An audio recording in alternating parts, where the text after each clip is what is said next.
Well, good evening. Welcome to our Thursday night study here at the Douglas Hills Church of Christ, where we continue to look into the field of evidences or apologetics, looking at the reasonableness of the claims for the existence of God, for the Bible being reliable, and ultimately we're going to be looking at Jesus and look at the claims that he makes about himself. In the last couple of classes, we've been looking into the idea, is it reasonable to have any sort of confidence in the Bible and the claims that it makes? I think that's an important question to ask before you can really consider the claims that the Bible makes, or you consider the truths that it claims, or the demands or the commands. You got to first decide, is this book reliable? Is this book, can we have confidence in it? And not only can we have some sort of confidence, can we even make the assertion that it comes from God? In the last couple of classes, we've looked at two primary focuses. The first of that is we tried to look at the fact or the evidence because of the amazing unity that exists within this collection of books, and made the case because it is so unified that we can have a level of confidence in the claims the Bible makes. When we looked at the idea of unity, the unity that exists, we first looked at the idea of the diversity that exists. The fact that this collection of books was written by many different people over a wide span of time in different geographical areas. Has different types of literature. And because that is so, you would almost imagine that there would be no unity at all. But quite the contrary, there's an amazing degree of unity. Beginning from the book of Genesis all the way to the book of Revelation, we look at the ideas of the moral unity, how the different stories are retold in different ages and time, how there's a unified purpose and a theme, how all the books are independent upon one another. And what we find is this unity that exists nowhere else in any type of literature exists here, and should give us a great deal of confidence in this collection of books. The last class, we looked at the evidence as we learned from prophecy. Prophecy is the idea of being able to foretell something, and not in a very generic or vague way, with a great deal of specificity. And it is one of the claims that God says that he ought to be tested by. And not only he should be tested by, but his words, to see if they would come true. And we looked at a number of different prophecies and the level of specificity, the level of details that's contained through them. Whether we looked at the fall of Tyre or Babylon, or we looked at messianic prophecies, or the ones that God would call to deliver his people, all by name, all well before the events took place. And that ought to give us a great deal of confidence as well. Not only confidence in the book itself, but when we stop to consider prophecy, we got to say, this couldn't have come from the mind of man. It has a divine origin. It comes from God himself. Tonight, we're going to look at a couple of different additional pieces of evidence to cause us, hopefully, to have even a greater sense of confidence in the Bible and the things that it relates to us. The first piece of evidence that I want us to think about is evidence from archaeology. But before we jump into the evidence itself, we ought to take just a few moments to remind ourselves what archaeology is. Archaeology is this, by definition. Archaeology is a systematic study of ancient people, as that life of ancient people can be learned by what they left behind. And what he's really talking about is the examination of artifacts. Things that are found in the soil or in specific sites or specific locations, looking at those things, what can we learn from those artifacts about ancient people? And I think, based upon just that idea, we ought to see the relevance of archaeology and how it engenders in us a sense of confidence, how it corroborates the biblical story. But before we do that, I want us to just stop for just a moment and talk about some of the limitations of archaeology. Archaeology is really cool. I mean, whether you're a young man and you grew up in the time of Indiana Jones, or you think about the explorers who went through the time of Napoleon or elsewhere, The idea of just discovering the unknown is something cool. And a lot of times we think about archaeology and we may give it more weight than it actually deserves. But it still is an important piece of evidence. Consider this quote from Kyle Butts. Here's what he says. Because of the intrinsic value of archaeology, many have turned to it in order to try to answer certain questions about the past. One of the questions most often asked is, did the things recorded in the Bible really happen? Truth be told, archaeology cannot always answer that question. Nothing material remains from Elijah's ascension into heaven, and no physical artifacts exist to show that Christ actually walked on water. Therefore, if we ask archaeology to prove that the entire Bible is true or false, we are faced with the fact that archaeology can neither prove nor disprove the Bible's validity. However, even though it cannot conclusively prove the Bible's veracity in every instance, archaeology can provide important pieces of the past that consistently verify the Bible's historical and factual accuracy. Did you notice that? He says there's certain events, certain claims that the Bible makes that there is no material remains for. So archaeology is not going to be the method that determines whether those things happen or not. But while it doesn't verify or corroborate every claim of the Bible, it does consistently verify the Bible's historical and factual accuracy. But let me just give you one more limitation of archaeology. Archaeologists must interpret the evidence. Archaeology falls into a general category that we call soft science. That means there's a level of interpretation. And what that means is they find a rock in a certain strata, certain layer of the soil, certain location on a dig site, and from that they extrapolate certain pieces of information.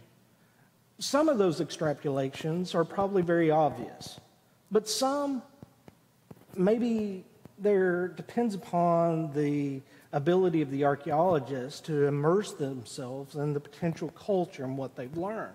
So there is a limitation with archaeology. It's really has a level of interpretation in many instances. But let's just consider, if you will, some evidence from archaeology. And the first piece of evidence I'm just going to mention kind of in a general way is found in 1 Kings chapter 9 and verse 15.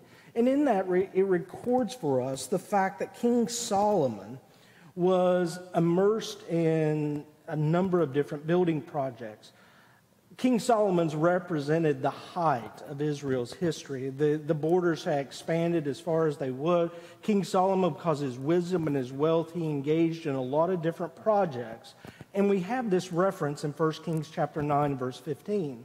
Now this is the account of the forced labor which King Solomon levied to build the house of the Lord, his own house, the Milo, the wall of Jerusalem, Hazor, Megiddo, and Gezer. And here on the right, or on the screen, you'll see three different images, and all of those are archaeological sites where we find this evidence of these massive building projects, which coincides very well with the biblical record. It corroborates it. It doesn't prove it to be true. It simply corroborates the truth claim of the Bible. We can go to something like the Taylor Prism. The Taylor Prism is a very key artifact when helping us to understand and verify the events found in 2 Kings chapter 18 and 19. In that text, it's where Sennacherib of the Assyrian army comes to besiege Jerusalem. And what we find there, we find Sennacherib's records from his own perspective. This was found in some of the ruins of the Assyrian capital, found in the palace of Ashurbanipal. And here's what it said. He said, as to Hezekiah, the Jew, the king of Judah, that's who we know from the biblical record, he did not submit to my yoke. I laid siege to 46 of his strong cities, walled forts, and countless small villages in the vicinity. I drove out them, 150 people, young and old, male and female, horses, mules, donkeys, camels, big and small, cattle beyond counting, and considered them booty. Himself I made a prisoner in Jerusalem, his royal residence like a bird cage. The fact of the matter is this is spin. As we read the biblical record in 2 Kings chapter 18 and 19, we find the Lord intervening, really, for Hezekiah. And this really is Sennacherib's way of describing his majesty, his might. But here we have this archaeological record that references an event in the Bible. And it mentions the king by name, the place, and some of the events that transport. It corroborates the biblical record in its historicity and factuality. We look at other sites or ideas like the Hittite capital. We find this group of people throughout the Old Testament, the Hittites. We find them in places like Deuteronomy chapter 20 and verse 17. But throughout the early years of biblical study, the Hittites were doubted to ever have existed until 1906, when the Hittite capital of Boghazkay was discovered by Hugo Winkler. And then from that point on, this massive information became available, and so much so that you can get a degree in Hittite studies from Pennsylvania University. But the fact is it corroborates the biblical record. Some claims that the Bible made before 1906 were looked upon with incredulity, or they looked at them possibly as being false. Archaeological records and information corroborates the biblical claim. We have here a frieze, really, of Pharaoh Shishak in the Bible, of Egypt, when he invaded the city of Jerusalem in the days of Rehoboam and taking away the treasures. And this is a triumphal relief on a wall there. And it records his successful venture into Palestine. That's recorded for us in 1 Kings chapter 14. We go now to Hezekiah's tunnel. That's recorded for us in 2 Kings chapter 20 and 2 Kings chapter 32. That was finally cleared of debris in 1909, and people can walk through this tunnel as King Hezekiah would have. And we find this inscription found, the Siloam inscription, that references the work that went into Hezekiah's tunnel. Listen to what it's been translated as. And this was the account of the breakthrough, while the laborers were still working with their picks, each toward the other.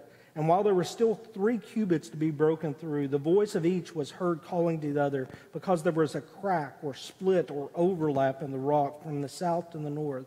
And at the moment of the breakthrough, the laborers struck toward each other, the pick against pick. Then water flowed from the spring to the pool for 12,000 cubits, and the height of the rock above the laborers was 100 cubits. We have basically here a work order, right? A work history of the work that was put into this tunnel that again was referenced in Scripture. But all kinds of archaeological evidence exists that corroborates the biblical story. We have on one side the Cyrus cylinder.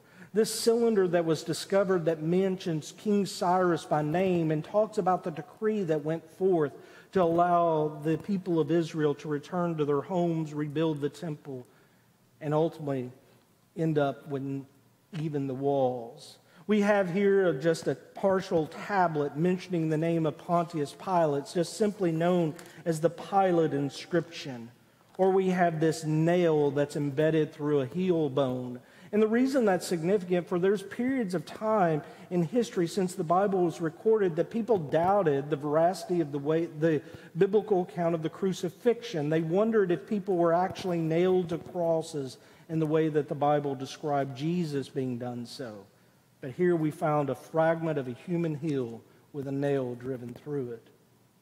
There's all kinds of archaeological information that corroborates the biblical story. A lot of this information is housed in museums and is readily available for public viewing. I'm going to show you a number of images taken by a friend at the British Museum. The Brits, during their heyday, the might of the empire, they were magpies. They collected everything they came across. And what was really a blessing is they not only collected those things, they did a really good job of storing them and preserving them. And so we have in the British Museum a number of different artifacts that relate to the biblical periods of history and the Bible itself. The fact is there's a couple of different websites, if you're interested in this kind of thing, that you don't have to go to England to view these in person, but you can take virtual tours through the biblical sections of the British Museum. But here we have this image of a sphinx, and it has reference to Exodus chapter 1, verses 8 through 11, being Ramses II. He maybe was the Pharaoh during the time of the Exodus, or maybe earlier. We have next to it these things called the Amarna letters, or Amama letters, which make reference to a group of people known as the Hippiru, or Hebrews, depicted as roving bands of stateless people based in the hill country of Canaan and conducting raids on cities. So these two pieces of information fit during the period of the Exodus and the time of Genesis, the latter parts of Genesis, just again corroborating the veracity of the biblical account. Here, a relief that references 2 Kings chapter 8 and found on this large obelisk, this black obelisk. And it records the deeds of Shalmaneser, an Assyrian king, and his defeat of Ben-Hadad and Hazael of Damascus. And here's what it says. Tribute of Yahweh, or Jehu, son of Humri, or Omri. I received silver, gold, a golden bowl, a golden vase with a pointed bottom, golden tumblers, golden buckets, tin, a staff for a king, and spears. It records this. Again, a reference to biblical history and the reign of the son of Humri, or Omri. Here is another relief, and really references some events in 2 Kings chapter 18. It's really a large relief. It is called the Lachish reliefs, and it was discovered around 1847, again referring back to the king Sennacherib and his capture of the Judean city of Lachish. And Lachish was important because it became the base camp for Sennacherib's forays against Jerusalem and King Hezekiah. And listen to just the way he describes himself. Sennacherib, the mighty king, the king of the country of Assyria, sitting on the throne of judgment before or at the entrance of the city of Lachish, I give permission for its slaughter. Right?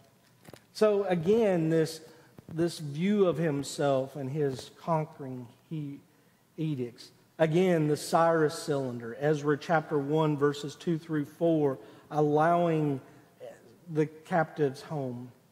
But we have all of this massive information.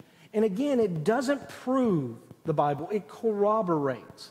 It shows the biblical account to be historically accurate and factual. Fact is one archaeologist, a professor of archaeology at Bar Ilan University, a guy by the name of Aaron Mayer, says this: you can't practice archaeology in Israel without the Bible. I think that's amazing, because typically we want to flip that on its head. Well, we're going to use archaeology to prove the Bible's true. No, he said we need the Bible to be able to accurately interpret the things that we find, the artifacts, the evidence that we find. Bert Thompson, in an article, wrote this: in the late 1800s, Sir William Ramsay, a scholar who was skeptical of the authenticity of the book of Acts, set out upon an archaeological expedition in Asia Minor with the declared intention of disproving the historicity and accuracy of Luke's narrative. After years of research, literally digging up evidence, Ramsay was forced to conclude that Acts was historically accurate. In Acts, Luke mentioned 32 countries, 54 cities, 9 Mediterranean islands. He also mentions 95 persons, 62 of which are not named elsewhere in the New Testament, and his references, where checkable, are always correct. This is a truly remarkable in view of the fact that the political, territorial situation of his day was in a state of almost constant flux. How does one account for Luke's precision? His conclusion: inspiration. And I hope with just this small sampling that we'll come to understand that it's reasonable to believe in the historical accounts and evidence for the Bible. And that is corroborated by things we can see and discover and touch and feel. It corroborates the biblical story in many instances. Not everyone, but many of the instances. Let's look at another approach, an argument, a piece of evidence to kind of point to the reasonableness of belief. And it's what I call the evidence from the book and the land, or the juncture, or the intersection of the book and the land. If the Bible was a work of fiction, if the Bible was the imagining from man, one of the things that I would expect to find were inaccuracies in unimportant details. I mean, who cares if you describe a tree correctly or the weather correctly, unless it has a direct bearing on what the events are transpiring. But the fact is when we look at what seem like insignificant details in the Bible regarding its geography, its customs, the botany, and things of that nature, we find an amazing degree of accuracy. A degree of accuracy that we would almost expect to find in some type of scientific work. There is this great deal of consistency between the Bible's description and the land itself. In 1879, a man by the name of J.W. McGarvey, who was a professor of Bible history at what was then the Kentucky Bible College and now the University of Kentucky, he made a trip to Palestine, and the result of his foray into the land was a book called The Lands of the Bible. And here's what he said. He says that there is general agreement between the Bible and the geography of Palestine is a well-known fact. Its plains, its mountains, its valleys, its rivers, its lakes, its cities and deserts are all part of the Bible correctly named and correctly located. The political divisions known to exist are invariably recognized, as also all the changes of government through which the country passed in the course of its long and varied history. And not a single known instance, from the beginning to the end of the book, is there failure in any one of these particulars. Now, I'm going to stop there for just a moment in that last claim that he makes. There's times that we run across a conundrum and we scratch our heads. And we say, well, we can't fully explain this. That's just something we can't explain. That's not an inconsistency or an error. It's not something that is so much of a stumbling block that it should stump us. But it's the fact of the matter is we can offer reasonable explanations, and we can find this great deal of corroboration between the book and the land. Let's just take its geography. The land of Palestine varies greatly in elevation. Jericho, which is down near the Dead Sea, is 825 feet below sea level. And while in Jerusalem, which is located on a mount, is roughly 2,500 feet above. And you say, what's the big deal about that? Well, the fact of the matter is, as you go through the biblical records, you find things like we're going down to Jericho or we're going up to Jerusalem. And you find this amazing sense of consistency that coincides with the elevation, the topography of the land. Turn with me, if you will, to Luke chapter 19, if you've got your Bibles. And I just want to note kind of a journey that's talked about in Luke chapter 19, and you kind of see this. And we begin this with Jesus entering the city of Jericho in verse 1, and he begins to pass through. Go on to verse 11. And as he was in Jericho, while they were listening to these things, Jesus went to tell a parable because he was near Jerusalem. Jericho at the base of the hill, basically, across the fords, but near Jerusalem. Look at verse 28. And after he says those things, he was going on ahead, going where? Up to Jerusalem. He was going up in elevation to the city of Jerusalem. Verse 29. When he approached Bethphage and Bethany, near the mount that is called Olivet, he sent two of his disciples. He put these landmarks, these markers on that tell us as he's approaching Jerusalem. Verse 37, And soon as he was approaching near the descent of the Mount of Olives, the whole crowd of the disciples began to praise God joyfully with a loud voice for all the miracles what they had seen. And verse 41, finally, and when he approached Jerusalem, he saw the city, and he wept over it. Do you see that? I mean, how parallel it is to the actual topography of the land. He would enter Jericho, which is at the base of the mountain. He goes through Jericho. He starts up toward Jerusalem. He comes to the Mount of Olives, and he comes to the areas of Bethpage and Bethany, which in our nomenclature might be suburbs, but they mark where he is on the map. And he comes up and he descends from the Mount of Olives, and then he goes and looks into Jerusalem, over Jerusalem.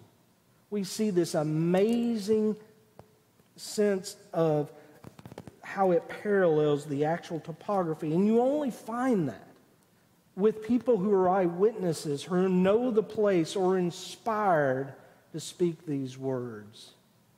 What about the book and the land in regarding to botanical accuracy? J.W. McGarvey, he wrote this. He says, in regard to the trees of a country, a writer may so inform himself as to speak with accuracy when formally naming the trees which grow there.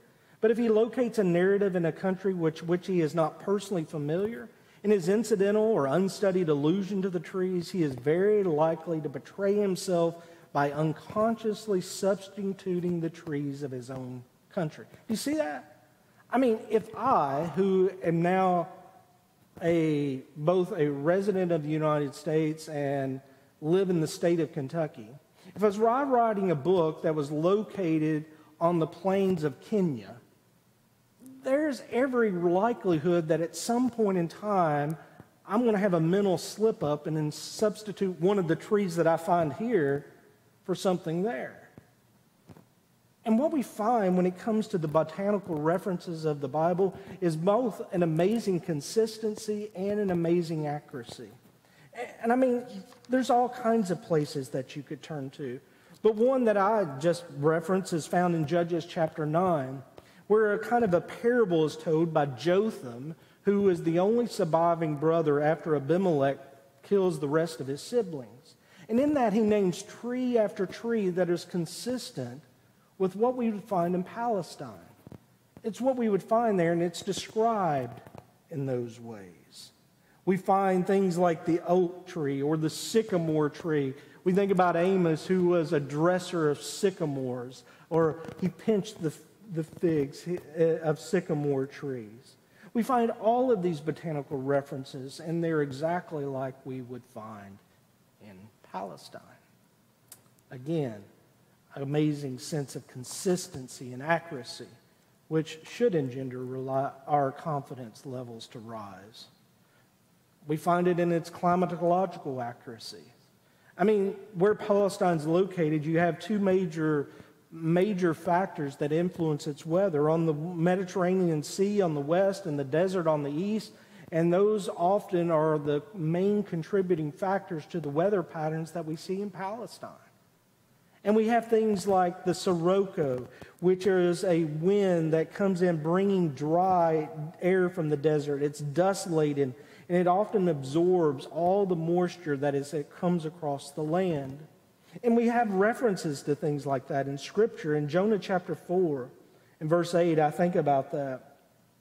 And it talks about this scorching east wind that came in Jonah chapter 4 and verse 8.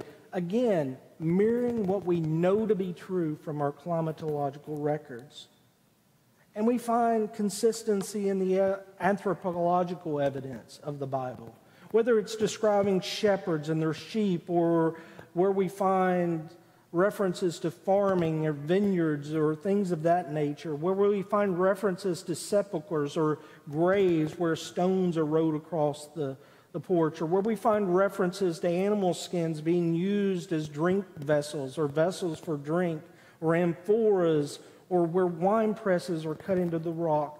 All of these things that the Bible references are accurate depictions of what we find in the land itself, in the historical records and the historical information that we can garner outside of the pages of the Bible. And what all of those things do is show us this book and the individuals that wrote this book by inspiration were where they claimed to be. This is not a fictional account, but an accurate retelling of what the things that transpired. We see this amazing consistency between the actual land itself and what the Bible describes. And it ought to make our confidence grow even further. One final piece of evidence, and we're not going to spend as much time on this as maybe it deserves, but we want to just talk about the idea of scientific foreknowledge. The fact that the Bible makes reference to things that science in later years only recently discovered. Now, here, listen, if you will, to this quote from Dr. Henry Morris. Here's the way he says it. One of the most arresting evidences of the inspiration of the Bible is the great number of scientific truths that have lain hidden within its pages for 30 centuries or more, only to be discovered by man's enterprise within the last few centuries or even years. Now, I want to qualify that saying, but the Bible is not a scientific book. And oftentimes these things that are described there are spoken of in poetic terms. But the fact that doesn't dispel the fact that the writers recognize those things to be true. They recognize those phenomena. And even if they speak in poetic terms, it verifies the existence or their knowledge of these things. And what we see is when we find these truths in the Bible, they're not recognized for numbers of years afterwards. And I'm just going to give you a few examples tonight. First of all is a passage found in Job chapter 38 and verse 16. In Job 38 and verse 16, one of our older books in the Old Testament, at least from our understanding, Job 38 and verse 16, we have this just simple reference in where he makes reference to the springs of the sea. He says, have you entered into the springs of the sea or walked in the recesses of its depths? What's he talking about? What's he referencing? Well, I mean, in a poetic way, he's just talking about have you explored the furthest recesses of the ocean? But he makes reference specifically to something called the springs of the sea. When you think about a spring, you think of something bringing forth fresh water, water that's not been contaminated with salt. But how's that in the ocean? Well, the fact is they exist. The earliest secular reference that we can find of this is by a Roman geographer by the name of Strabo, who lived between 63 BC and AD 21. And he made reference to these things, these areas in the sea that actually produced a level of fresh water. It would come up and merge with the seawater in those places. And they exist off the coast of Greece and Italy and Syria and Australia and New England. These places where there's springs coming up in the middle of the ocean. Again, a biblical reference to a geographical phenomenon before there any really secular record. How about the hydrological cycle? We read in Ecclesiastes chapter 1 and verse 7, all the rivers run into the sea, yet the sea is not full. To the place from which the rivers come, they return again. I mean, it's this idea of this cycle, what he's described in Ecclesiastes chapter 1. Even the whole context of Ecclesiastes chapter 1 is Solomon, or the preacher, who we believe to be Solomon in Ecclesiastes, is just talking about the cyclical nature of life, how over and over again things replicate itself. And in verse 7, he specifically talks about this idea that the rivers run into the sea, but how is it that the seas don't get full, and to the place from which the rivers come, they return again? It talks about this cycle. Water runs down the river, enters the sea, but then it ends back up where the rivers began. We call that process the hydrological cycle. And the fact of the matter is that wasn't really even articulated are laid out from a scientific standpoint to the 16th and 17th centuries. I mean, thousands of years after the Bible makes reference, it doesn't explain it in scientific terms, but notices the phenomena that exist. About Leviticus chapter 17, where Moses made the statement, life of flesh is in the blood. I mean, Moses was scientifically correct, right? The blood carries the red blood cells, which carry oxygen, which makes life possible. And while that's been hinted at in various writers and scientific investigators throughout the century, it's something man has struggled with, even until the time of George Washington, who was eventually bled to death in an attempt to heal him. People didn't understand this fact for hundreds of years. How about Genesis chapter 17 and verse 2? He who is 8 days old among you shall be circumcised. Why 8 days old? Well, the Bible never tells us, at least as far as I understand. There can be arguments that are advanced, but really we have no real understanding of what is significant about the 8th day. But there is a scientific fact about the development of a child on the 8th day. It's not until the 5th or 7th day that a newborn's life, that vitamin K is being produced. And once vitamin K begins to be produced, they can result in something called prothrombin, which are both necessary for the clotting of blood. And once vitamin K begins to be produced somewhere in the 5th or 7th day, it takes another 24 to 48 hours for prothrombin levels to rise to such an occasion that blood will accurately clot. Is that what's behind Genesis 17:2 in the 8th day? I don't know. But we find this amazing coincidence, if you'll even allow me to use that term, which may not be accurate, but between what the Bible records and how it parallels to our understanding of science.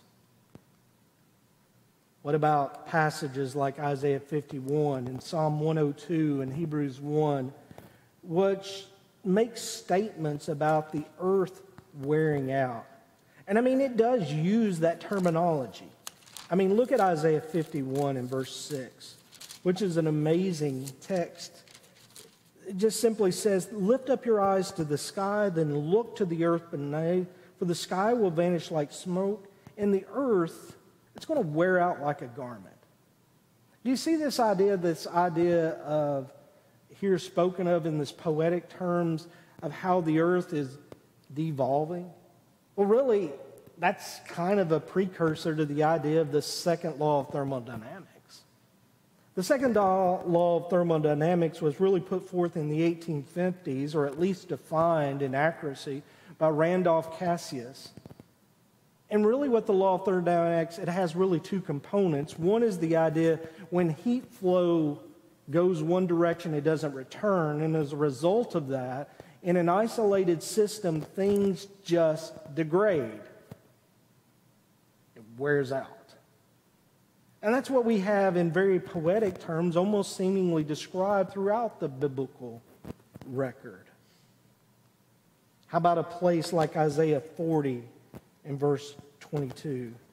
It says there, it is He, describing God, who sits above the circle of the earth. The Hebrew word there for circle is the word K-H-U-G, or at least that's how it's transliterated here. And which literally means something with roundness or sphericity. A sphere, something round. Even in the Bible, it recognizes that our earth is basically, it's kind of spherical in nature. There's no flat earthers, at least from a biblical record, even though it describes the four cardinal points of the compass. We find places in Isaiah 40, in verse 22, they sit above the sphere of the earth. One more. A gentleman by the name of Matthew Fontaine Maury, who lived in 1806 through 1873. He was once confined to his bed during a lengthy illness. His son, upon being asked to read to him from the Bible, turned to Psalm 8 and drew his father's immediate attention as he read verse 8. And whatsoever passeth through the paths of the sea. Using this verse, he decided to find the paths of the sea. Indeed, he found just that. He was the first to recognize that the seas were circulating systems with interaction between wind and water. His book on physical oceanography is still considered a basic text for studies of this sort. How did the psalmist know about the paths of the sea? Was it just a lucky guess? We have all of these instances, these references. Again, they're not in detail. And oftentimes they're poetic, and they're not set forth in scientific terms. But what we find in these references is a knowledge of the processes and things that exist here on this earth beyond their understanding or explanation. John MacArthur ends it this way.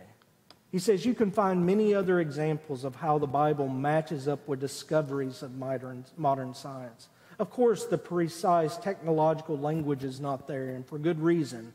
God wrote the Bible for men of all ages, and while His Word never contradicts science, it also never gets trapped into describing some precise scientific theory that becomes outdated in a few years, decades, or even centuries.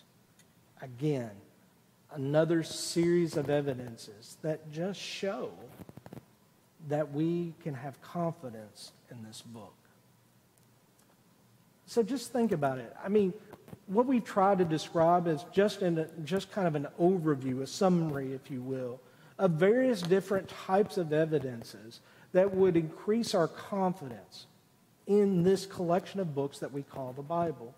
And show that as you kind of lay these things brick upon brick, that you can build a case for the fact that it is reasonable, even more than reasonable, to place confidence in this book.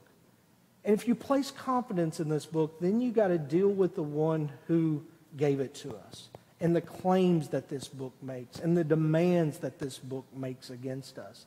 And it tells us of His amazing love and His grace and His mercy and the promises for those who are found obedient.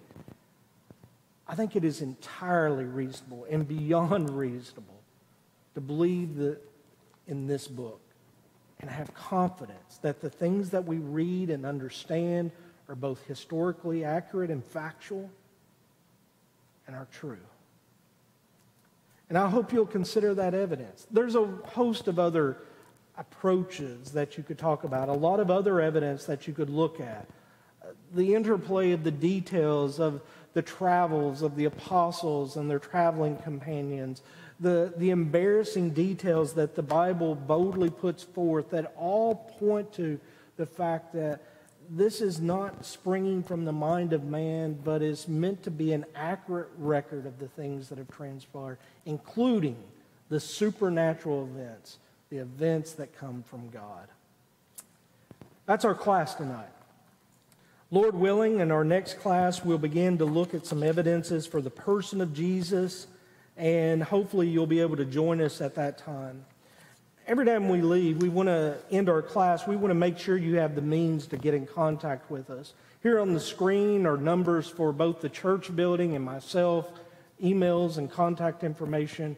If you'd like to study this further, you got questions, or anything along that lines, please reach out to us. We'd love to sit down in whatever way we can figure out in this kind of crazy time that we can get together and exchange information and hopefully through that increase our faith and be found pleasing to God. Thank you for joining us tonight. I hope you have a great rest of the week going into the weekend. Thank you for joining us. And if you have time, if you're in the Louisville area, please come and join us on Sunday at 9 or 11, where we will have services. Or if you can't, please join us online. We'd love to know your presence is there and help in any way as you try to walk with God. Thank you so much.